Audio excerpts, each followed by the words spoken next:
A century, 100 years of worship on the same special piece of ground, growing in parallel with the new model city.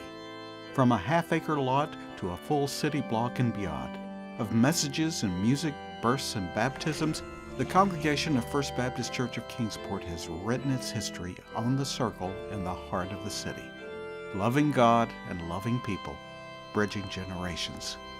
This is some of that story.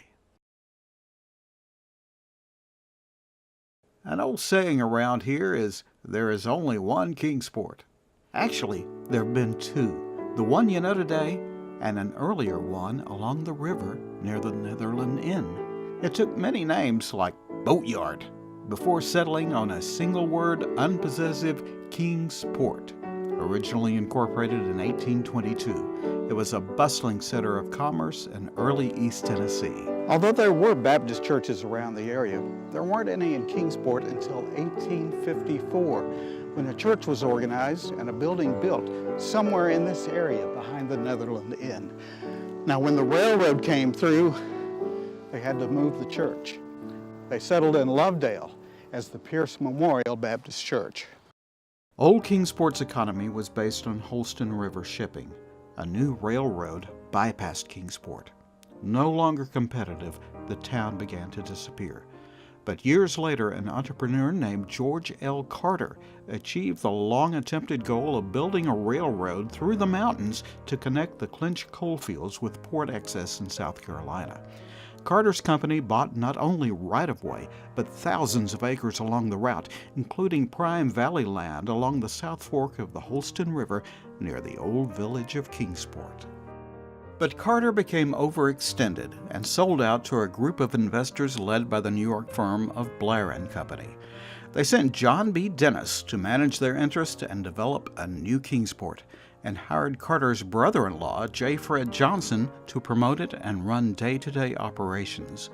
Engineer William Dunlop had already sketched plans incorporating zones for industry near the river and railroad, a commercial area above the railroad, and residential areas toward the gently rising hillsides beyond.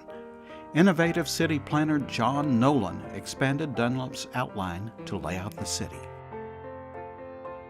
Soon, an impressive number of industries had begun operations, and the downtown was starting to build from Main Street and upward on Broad Street.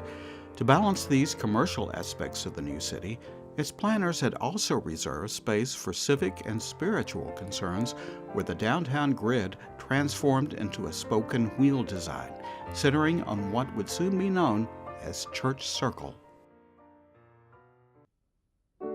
Religious groups took turns meeting at the recently constructed school building where the First Presbyterian Church is today. The number of new Baptists in town was growing rapidly, and in association with members from Pierce Memorial, they planned a new church for the new city. With thoughts of avoiding troubles that had plagued other boom towns, the Kingsport Improvement Company had reserved lots around their proposed circle for churches. A local farmer, banker, and businessman named William Roller saw the need to kickstart the new Baptist church, and in 1916 personally financed construction of a building on Block 50, Lot Number 1. Later, someone asked him if he belonged to First Baptist Church. Roller, known for being a serious businessman but with a dry sense of humor, replied, "No, First Baptist Church belongs to me." The improvement company conveyed the property, slightly more than half an acre, to the new congregation for the sum of $1, and the church eventually repaid Roller.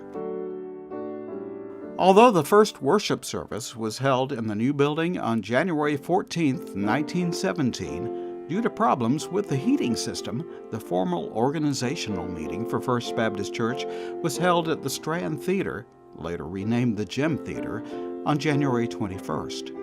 The impressive Gothic brick building had two towers facing Sullivan Street and a back entrance with a porte-cochere for discharging passengers off Holston Street. The structure was set back some distance from the circle toward the back side of the pie-shaped lot. It was the first church building constructed in the new city. The congregation grew steadily, and the building became an important center of activity for the booming city. Its towers provided a striking backdrop for early city life, including the athletic fields located downtown. The new church called Reverend E.K. Cox as its first pastor. E.K. Cox left for another church in 1919, but the young congregation found an able interim in Dr. John H. Clifford, who had been brought to Kingsport by J. Fred Johnson to organize the YMCA. A former medical missionary and chaplain to the U.S. Marines, Dr. Clifford was an accomplished leader and, although raised in England, knew how to speak the language in Tennessee, putting everyone at ease in the midst of summer heat in pre-air-conditioned days. His wife, Jeanette Clifford, was quite a speaker herself and preached a sermon at First Baptist, quite unusual for a woman in those days, or in some Baptist circles, even today. While William Roller may not have claimed membership, he remained active in the development of First Baptist Church, accompanying the pastor to the Baptist Laymen's Convention in Atlanta, and later making a very large contribution to help the young church meet its goal for the Southern Baptist Convention's Centennial campaign. Next time on First Baptist Church of Kingsport, the first 100 years. Quiet farmland is being transformed into a model city, founded on principles not only of profit, but on the quality of life. First Baptist, the first church built in the new town, is ready to emerge from infancy and provide spiritual leadership to Kingsport.